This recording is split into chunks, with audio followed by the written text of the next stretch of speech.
ഇന്നത്തെ അമൽച്ചൻ്റെ ലഞ്ച് ബോക്സിൽ എന്തൊക്കെയാണ് കൊടുത്തുവിട്ടതെന്ന് കണ്ടു നോക്കിയാലോ. അപ്പോൾ അതുപോലെ തന്നെ ഞാൻ കുത്തിരി ചോറ് എടുത്തിട്ടുണ്ടേ. ഇന്ന് കുറച്ച് ചോറ് കൂടുതൽ വയ്ക്കുന്നുണ്ട്, കാരണം അച്ഛൻ ഫുഡ് രാവിലത്തെ കുറച്ചേ കഴിച്ചുള്ളായിരുന്നു. അപ്പോൾ പിന്നെ ഇനി എടുത്തേക്കുന്നത് വെണ്ടയ്ക്ക മെഴുക്ക് പുരട്ടിയാണ്.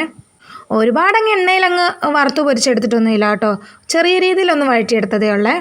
കുറച്ചെണ്ണ മാത്രമേ ഞാനിതിന് ഉപയോഗിച്ചിട്ടുള്ളൂ. ഒരുപാട് നാളത്തിന് ശേഷമാണ് ഞാൻ തേങ്ങാ ചമ്മന്തി അരയ്ക്കുന്നത്.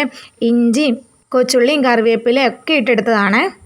പിന്നെ പതിവൈറ്റമായ മുട്ട പൊരിച്ചതും എടുത്തിട്ടുണ്ട്. ഞാൻ 2-3 ദിവസം മുന്നേ കുറച്ച് നെല്ലിക്ക ഉപ്പിലിട്ടായിരുന്നേ.